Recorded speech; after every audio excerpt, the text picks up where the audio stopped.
ഹരേ കൃഷ്ണ, സർവം കൃഷ്ണാർപ്പണ നമസ്തു. എല്ലാവർക്കും നമ്മുടെ പുതിയ വീഡിയോയിലേക്ക് സ്വാഗതം. ഗുരുവായൂരപ്പൻ്റെ ഭക്തരെല്ലാവരും തന്നെ വളരെ ആകാംക്ഷയോടെ അതിപൂർവ്വം കാത്തിരിക്കുന്ന ഒരു ഏകാദശിയാണിത്. ഈ വർഷം അവസാനം വരുന്ന ഏകാദശിയാണ് ഈ തൃപ്രയാർ അഥവാ സഫല ഏകാദശി എന്ന് പറയുന്നത്. ഗുരുവായൂർ ഏകാദശി കഴിഞ്ഞ് അതുപോലെ തന്നെ അതേ പ്രാധാന്യത്തോടു കൂടി ഉത്സവം പോലെ കൊണ്ടാടുന്ന അത്രയേറെ പ്രാധാന്യമുള്ളൊരു ഏകാദശിയാണ് തൃപ്രയാർ ഏകാദശി എന്ന് പറയുന്നത്. നമ്മുടെ ഏതൊരു ആഗ്രഹവും എളുപ്പത്തിൽ സാധിച്ചു തരുന്ന, നമ്മുടെ തടസ്സങ്ങളെല്ലാം നീക്കി മാറ്റിത്തരുന്ന ഒരു ഏകാദശിയും കൂടിയാണിത്. ഈ വരുന്ന 2025 ഡിസംബർ 15-ാം തീയതിയാണ് തൃപ്രയാർ ഏകാദശി എന്ന് പറയുന്നത്. ഇതിൻ്റെ മറ്റൊരു പേരാണ് സഫല ഏകാദശി എന്ന് പറയുന്നത്. ഏകാദശി തിഥി ആരംഭിക്കുന്നത് 14-ാം തീയതി ഞായറാഴ്ച സന്ധ്യയ്ക്ക് 6:50 അവസാനിക്കുന്നത് ഡിസംബർ 15-ാം തീയതി തിങ്കളാഴ്ച രാത്രി 9:20 തൃപ്രയാർ ഏകാദശിയെ സഫല ഏകാദശി മറ്റൊരു പേരുണ്ട്. ഈ ഒരു ഏകാദശി വ്രതം നിങ്ങൾ അനുഷ്ഠിക്കുന്നത് വഴി നിങ്ങൾ ആഗ്രഹിച്ച ഏതൊരു കാര്യവും സഫലമാകും എന്നുള്ളതാണ്. എന്ത് കാര്യമായാലും അത് എന്ത് കാര്യത്തിന് വേണ്ടിയിട്ടാണെങ്കിലും നമ്മൾ ഈ ഏകാദശി വ്രതം എടുത്ത് പ്രാർത്ഥിക്കുന്നതാണെങ്കിൽ ആ കാര്യം നടക്കും എന്നാണ് സത്യം. ഏകാദശി വ്രതം അനുഷ്ഠിച്ചാൽ നമ്മുടെ സകല പാപങ്ങളും മാറിക്കിട്ടും. മാത്രമല്ല ഭഗവാന്റെ അനുഗ്രഹത്താൽ ഇഹലോക ജീവിതത്തിൽ സകലവിധ സൗഭാഗ്യങ്ങളും ലഭിക്കുമെന്നാണ് പറയുന്നത്. വൃശ്ചിക മാസത്തിലെ വെളുത്ത പക്ഷ ഏകാദശിയാണ് ഗുരുവായൂർ ഏകാദശി എന്നും കറുത്ത പക്ഷ ഏകാദശി തൃപ്രയാർ ഏകാദശി എന്നാണ് അറിയപ്പെടുന്നത്. ചതുർബാഹുവായ ശ്രീരാമചന്ദ്രനാണ് തൃപ്രയാർ ക്ഷേത്രത്തിലെ മുഖ്യ പ്രതിഷ്ഠ. സാധാരണ വിഷ്ണു ക്ഷേത്രങ്ങളിൽ വെളുത്ത പക്ഷ ഏകാദശിക്കാണ് പ്രാധാന്യം. എന്നാൽ തൃപ്രയാർ അപ്പൻ്റെ ആ ഒരു ശൈവ ചൈതന്യം മൂലമാണ് ഇവിടെ കറുത്ത പക്ഷ ഏകാദശി പ്രാധാന്യമായത്. ത്രിമൂർത്തി ചൈതന്യം നിറഞ്ഞ ദേവനാണ് തൃപ്രയാർ അപ്പൻ. തൃപ്രയാർ ഏകാദശി നോറ്റാൽ എല്ലാവിധ ദുരിതങ്ങളും ദാരിദ്ര്യവും ഒക്കെ നീങ്ങുമെന്നാണ് പറയുന്നത്. അപ്പോൾ നമുക്ക് ഏകാദശി വ്രതം എടുക്കേണ്ട രീതിയെക്കുറിച്ചിട്ട് പറയാം. എല്ലാവർക്കും അറിയുന്ന പോലെ തന്നെ ഏകാദശി വ്രതം അനുഷ്ഠിക്കുമ്പോൾ 3 ദിവസത്തെ വ്രതമാണ് നമ്മൾ അനുഷ്ഠിക്കേണ്ടത്. ദശമി, ഏകാദശി, ദ്വാദശി. ഏകാദശിയുടെ തലേ ദിവസമായ ദശമിയാണ് നമ്മൾ മെയിനായിട്ട് നോക്കേണ്ടത്. ആദ്യത്തെ ദിവസം തലേ ദിവസമായ ദശമിയുടെ അന്ന് ഒരു നേരം മാത്രം അരിയാഹാരം കഴിക്കാൻ ശ്രമിക്കുക. രാവിലെ എന്തെങ്കിലും ഗോതമ്പിൻ്റെ എന്തെങ്കിലും ഭക്ഷണം ചെറുതായിട്ടൊക്കെ കഴിക്കുന്നത് നല്ലതാണ്. പിന്നെ ഉച്ചയ്ക്ക് നമുക്ക് ചോറ് കഴിക്കാം. വൈകുന്നേരം സന്ധ്യയ്ക്ക് ആഹാരങ്ങളൊന്നും കഴിക്കാതിരിക്കണം നല്ലത്. പറ്റുമെങ്കിൽ നമുക്ക് ഫ്രൂട്ട്സൊക്കെ കഴിക്കാം. പറ്റുന്നവർ മാത്രം ആഹാരം സ്കിപ്പ് ചെയ്യുക കേട്ടോ. ഫ്രൂട്ട്സോ ജ്യൂസോ കഴിക്കാൻ പറ്റുന്നവർ അത് കഴിച്ചാൽ മതി. അതുപോലെ തന്നെ ഏകാദശി ദിവസം നമ്മൾ ബ്രഹ്മമുഹൂർത്തി തന്നെ എഴുന്നേൽക്കാൻ ശ്രമിക്കുക. രാവിലെ തന്നെ, അതായത് സൂര്യോദയത്തിന് മുന്നേ തന്നെ കുളിച്ച് നല്ല ശുഭ്രവസ്ത്രങ്ങളെല്ലാം ധരിച്ച് നിലവിളക്ക് കൊളുത്തി ഭഗവാന്റെ നാമങ്ങളൊക്കെ ചൊല്ലുന്നതാണ്. ചിലവർക്ക് പൂജാമുറി കാണില്ല. അപ്പോൾ നമ്മൾ വിളക്ക് വെക്കുന്നത് എവിടെയാണോ അവിടെ നമുക്ക് വിളക്ക് കത്തിച്ച് ഭഗവാന്റെ മന്ത്രങ്ങൾ, നമുക്കറിയാവുന്ന അത്ര ഭഗവാന്റെ മന്ത്രങ്ങളൊക്കെ ചൊല്ലുന്നതാണ്.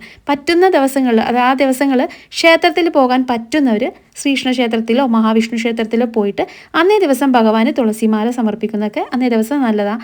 അതുപോലെ തന്നെ അവിടെ ഇരുന്നിട്ട് നമുക്ക് അറിയാവുന്ന ഭഗവാന്റെ മന്ത്രങ്ങളൊക്കെ ചൊല്ലുന്നതും നല്ലതാണ്. പറ്റാത്തവർ വീട്ടിലുള്ള നാമങ്ങളൊക്കെ ചൊല്ലി വീട്ടിലിരുന്ന് ചൊല്ലുന്നതാണ് നല്ലത് കേട്ടോ. അതായത് അമ്പലത്തിൽ പോകാൻ സാധിക്കാത്തവർ വീട്ടിലിരുന്ന് ചൊല്ലാവുന്നതാണ്. വിഷ്ണു സഹസ്രനാമമൊക്കെ അന്നേ ദിവസം ചൊല്ലുന്നതൊക്കെ നല്ലതാണ്. ഏകാദശി ദിവസം വ്രതം അനുഷ്ഠിക്കുമ്പോൾ എല്ലാവരും അറിയേണ്ട ഒരു കാര്യമാണ് പകലുറക്കം പാടില്ല. മനസ്സിൽ ചീത്ത ചിന്തകളോ മറ്റുള്ളവരുടെ ദുഷ്ടചിന്തകളോ ഒന്നും പാടില്ല.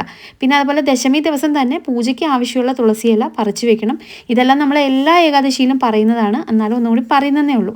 കാരണം ഏകാദശിയുടെ അന്നും ദ്വാദശിയുടെ ദിവസവും നമുക്ക് തുളസിയില പറിക്കാൻ പാടില്ല. ഏകാദശി ദിവസം രാവിലെ വിളക്ക് കൊളുത്തി പ്രാർത്ഥിക്കുന്നതിന് മുൻപ് തന്നെ തുളസി ദേവിക്ക് ജലം സമർപ്പിച്ച് തുളസിക്ക് വലം വെച്ച് തുളസി മന്ത്രമൊക്കെ അന്നേ ദിവസം ചൊല്ലുന്നതൊക്കെ നല്ലതാണ്. അതുപോലെ തന്നെ സന്ധ്യയ്ക്ക് തുളസിയുടെ ചുവട്ടിൽ ഒരു നെയ്ദീപമൊക്കെ കൊളുത്തി വയ്ക്കുന്നതൊക്കെ നല്ലതാണ് കേട്ടോ അന്നേ ദിവസം. ഇന്നേ ദിവസം നിങ്ങൾ ക്ഷേത്രത്തിൽ പോകുമ്പോൾ വഴിപാടുകളൊക്കെ ചെയ്യണം നല്ലതാണ്.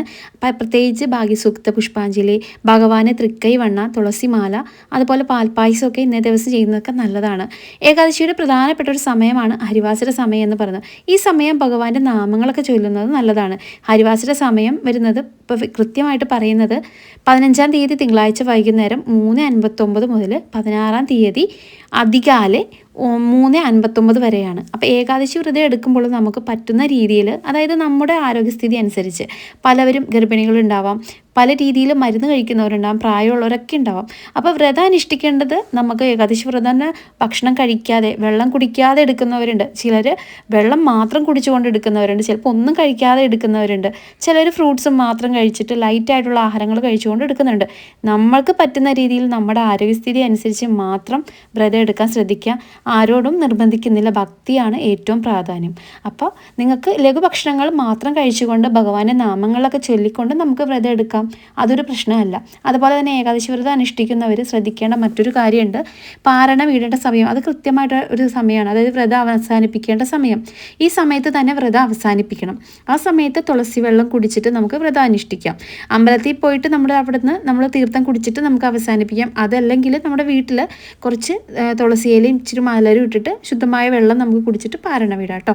പാരണ വീടേണ്ട സമയം എന്ന് പറയുന്നത് 16-ാം തീയതി ചൊവ്വാഴ്ച രാവിലെ 7:05 മുതൽ 9:10 വരെയുള്ള സമയമാണ്. അപ്പോൾ 7:30-നും 8:45-നും ഇടയ്ക്കുള്ള ഏത് സമയത്തും നിങ്ങൾക്ക് പാരണ വീടാം.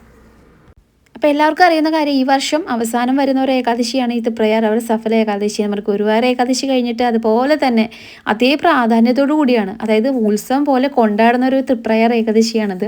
നമ്മുടെ ഏതൊരു ആഗ്രഹവും എളുപ്പത്തിൽ സാധിക്കാനായിട്ട് ഈ ഒരു ഏകാദശി സാധിക്കും കേട്ടോ. നമ്മുടെ ജീവിതത്തിലുണ്ടാകുന്ന എല്ലാ തടസ്സങ്ങളും മാറാനായിട്ട് ഈ ഒരു ഏകാദശി എടുത്താൽ മതി എന്നാണ് പറയുന്നത്.